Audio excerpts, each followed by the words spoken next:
Station. It's time now for your expanded local news. The Taylorville City Council will meet at 6:30 this evening for a special Safe Routes non-infrastructure grant application. The Safe Routes to School Bike Rodeo meeting will discuss teaching kids safe biking and walking skills, encourage healthy and active lifestyles, and improve safety awareness for students traveling to and from school. At the regular City Council meeting, the Council will look at an overhang easement agreement with Commonwealth Edison Company.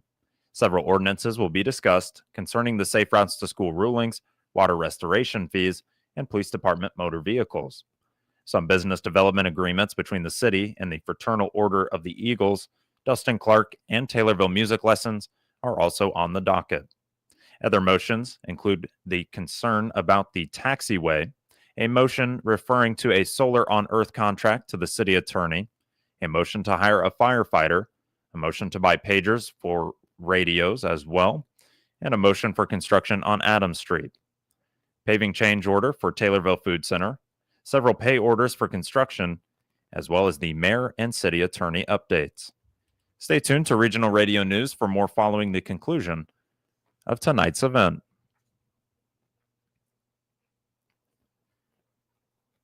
Taylorville High School's homecoming festivities are upon us, and this year's theme is Lights, Camera, Action Homecoming, bringing the glitz and glamour of Hollywood to Taylorville. This week will consist of many of the traditional events, including the parade on Wednesday, the football game against Charleston on Friday, and the dance on Saturday. Organizers have other activities, initiatives, and spirit days planned to get students, as well as the wider community, involved. This effort has been a year in the making, and students are ready to make homecoming week a box office hit. Gabby Morales and Hope Kitzman are the president and vice president, respectively, of the Taylorville High School Student Council, the body responsible for organizing homecoming. They say the first big event for the greater community to take part in is the parade. It's scheduled for this Wednesday at 5:30 p.m. So the parade route is the normal parade route that every parade in town does, and it is a very big parade. So lineup starts at 4:45 to 5, and when you come, if you have a large group of people, we would greatly appreciate it if you met outside the fairgrounds and then walked in, because it is kind of chaotic, but in the best way possible. So, and also if you can listen to the students we have directing traffic, that will make it a much smoother process. Absolutely. And if you are royalty surrounding the Taylorville area, you are welcome to be in the parade. Just show up at 5 or 4:30 for lineup. For those walking in or attending the parade, the council has provided a map which indicates which participants and where the visitors should go. After the parade is the popular Powder Puff game. It's set to begin that evening at 7, but this is subject to when the parade actually ends. All in the community are welcome to attend. And it's really fun, and it is a lot of friendly competition, especially between our juniors and seniors too.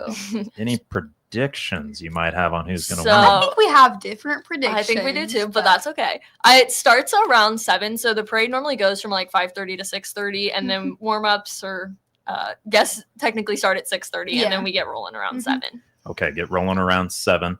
And how's that structured, kind of? Are we taking freshmen versus sophomore, juniors versus seniors to start things So off? it is just juniors versus seniors for Perfect. Powder Puff. And then at halftime, we have our tug of war, which is for between all the classes. So Okay. We kind of switch that up. So juniors versus seniors, freshmen versus sophomores, and then switch to the two who won in that group as well. yes. At school during the week, each day is a different spirit day with its own theme.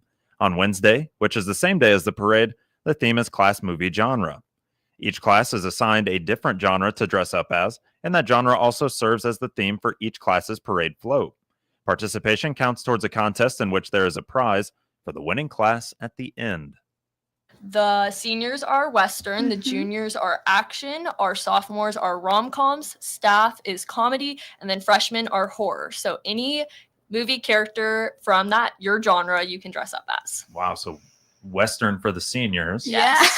I like to hear that. Horror for the freshmen, though. It feels like that was kind of... freshmen. It kind of goes in order of picking. So we start with seniors, and it kind of just goes down the line with whatever they're left with there. Yes. I was going to say, it feels like they got left with something there. Maybe just a little bit. Just a little. That's what it felt like, a touch there. Action for juniors. Yes. sophomores, and you mentioned staff is going to be dressing up too as comedy. Yes, so staff is involved because we do what we call battle the classes throughout the whole week. So everything we do gets points, and then whichever class, staff through freshmen, has the most points, they win the battle the classes trophy, which is about 4.5 feet tall.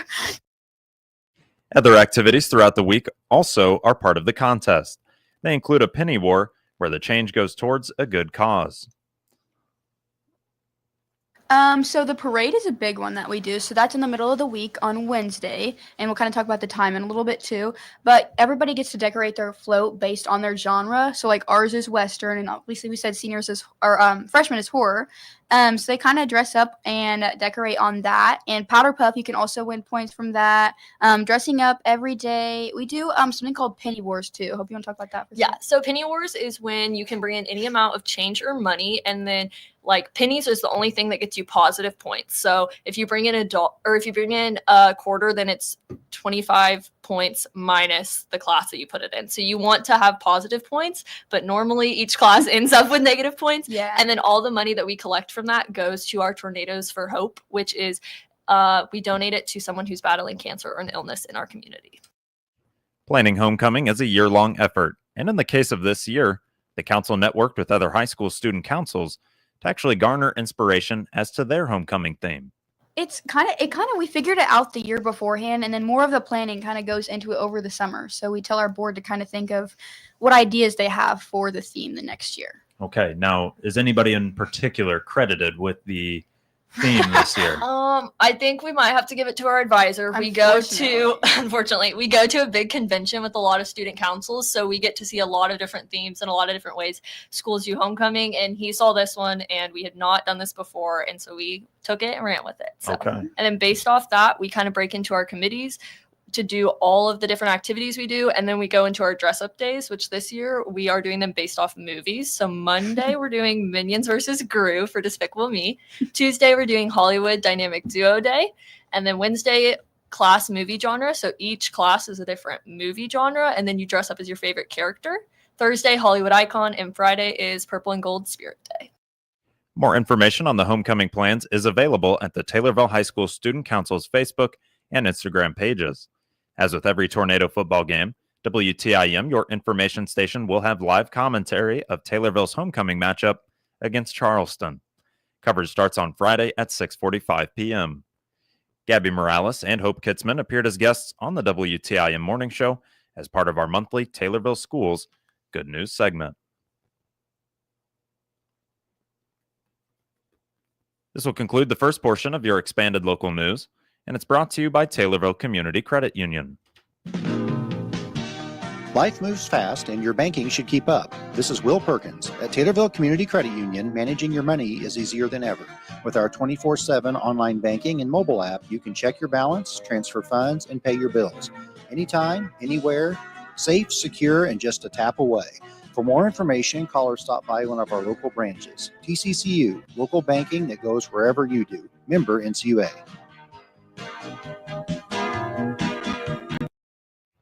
Community events in Assumption are beginning to reflect the changing seasons. Organizers are looking ahead to the holidays as they plan fun events for everyone to enjoy. Many of these happenings are free, making them easily accessible to all. In addition, a new landmark is promoting visual arts to yet further enrich the town. Assumption Community Pride is playing a part, or their part at least, in putting all of this together. It starts with a movie night on October 12th at the park off of Illinois Street. Derek Page, the organization's president, says they aimed for a movie friendly to all ages and eventually opted for Hotel Transylvania. We're also going to be serving chili and hot dogs. The movie started around 7, but we'll probably start serving food maybe around 6 o'clock. And just something to get out there. You know, we kind of wanted to do a little bit something back before school started, but just with strategics of time and everything wasn't able to happen. So we decided to wait kind of into October to do it and show a Halloween movie. Just come out. It's free. Like I said, you can eat some chili and hot dogs and enjoy Hotel Transylvania. Even the chili and the hot dogs are free. It is free. Yes. That's why we got good donors and everything for Assumption Community Pride. And when we fundraise to do events like this is how we can do it for free. Love to hear that. And so are we doing something like a big old projector? We're throwing that up. How do we do the movie so night? it's actually it's a screen. It's just basically we have it's like a blow up screen that we borrow, and we just kind of show it, and we'll show it there on the tennis courts, and you just kind of bring your lawn chairs and blankets, whatever you want, and to sit and enjoy the movie. Later in October is, of course, trick-or-treat season. Like other area towns, Assumption organizes a trunk or treat. It's set for October 26th from 4 to 6 p.m.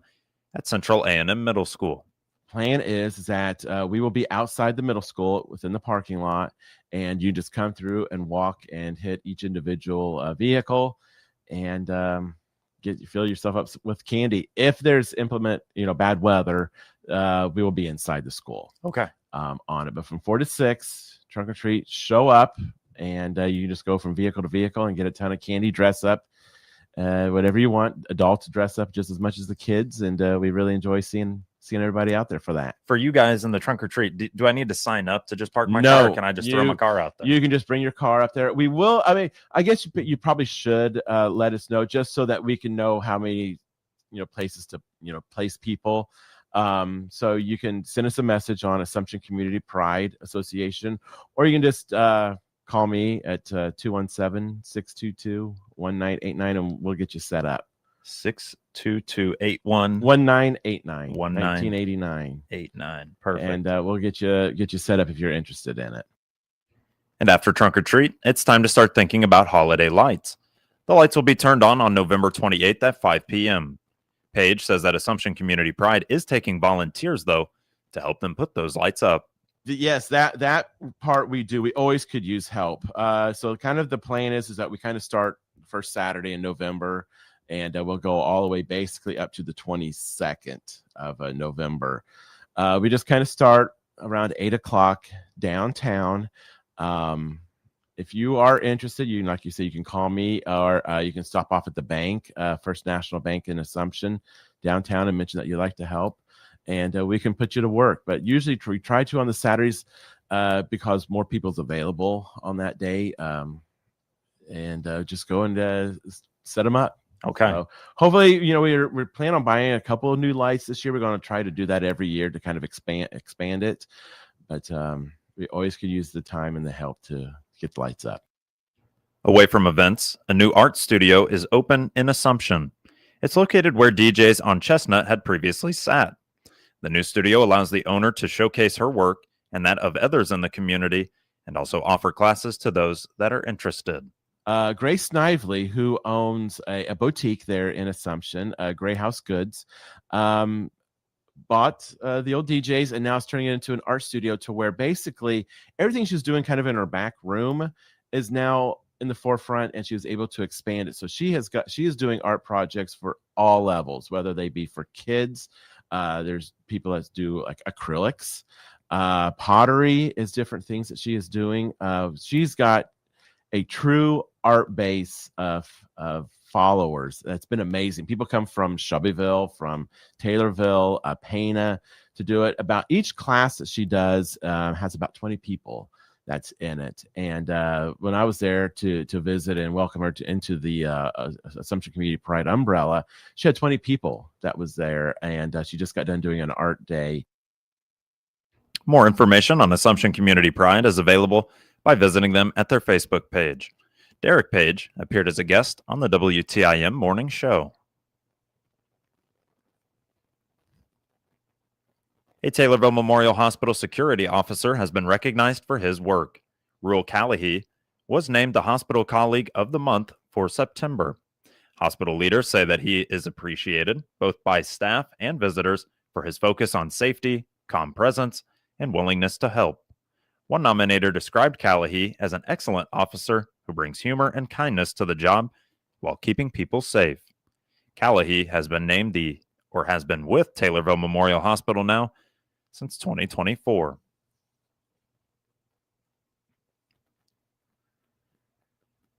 Lincoln Land Community College is inviting the public to celebrate culture and diversity at its 21st annual Multicultural Fest next Wednesday, October 8th. The free event runs from 10 a.m. to 2 p.m. in the Menard Atrium on LLCC's Springfield campus, with additional celebrations at the college's outreach centers in Jacksonville, Litchfield, and in Taylorville. Visitors can sample international flavors from local food trucks between 11 and 1, including Azteca, B&W, and the Lumpia truck. Entertainment will feature DJ Freddie Van, a drum circle, live music from the Greenbrier flutes and strings, as well as henna body art. Exhibits from LLCC's programs and community groups will highlight cultures from around the world. Outreach Center events will also offer food and activities on the same day, except at Jacksonville, which hosts its fest on Tuesday, October 14th. Multicultural Fest is sponsored by the Lincoln Land Community College Student Engagement and Wellbeing and is free and open to anyone. This will conclude the second portion of your expanded local news, which is brought to you by CNB Bank and Trust. Life comes with surprises. Your checking account should help you handle them. With Gateway Checking from CNB Bank and Trust, you'll enjoy benefits that go beyond banking. Get cell phone protection, 24/7 roadside assistance, ID theft aid, and even savings on shopping and travel through Bazing. Plus, you'll have the convenience of digital banking, bill pay, debit card access, and e-statements, all designed to keep your money safe and your life simple. CNB Bank and Trust, helping to open doors since 1854. Member FDIC, Equal Housing Lender. Moving now to obituaries, which can be found at TaylorvilleDailyNews.com and are brought to you by Sutton Memorial Home. When it comes to organizing your life, Sutton Memorial Home in Taylorville has some words of advice. Consider pre-planning your funeral. The death of a loved one can be a traumatic event in people's lives, and you can spare your family the burden of planning a funeral when they are grieving. Sutton Memorial Home knows that establishing a pre-arrangement assures that important decisions and your personal selection are made in advance and spares your family an additional burden at their time of loss. Sutton Memorial Home in Taylorville. Caring is what they do best. 76-year-old Mildred Bess Olson of Morrisonville died on September 25th. Cremation rights have been accorded, and arrangements will be made at a later date. Funeral arrangements are being handled by Asali Funeral Home in Morrisonville. Get details on these and other local news stories at TaylorvilleDailyNews.com or hear them every hour on WTIM. WTIM is your only local news radio.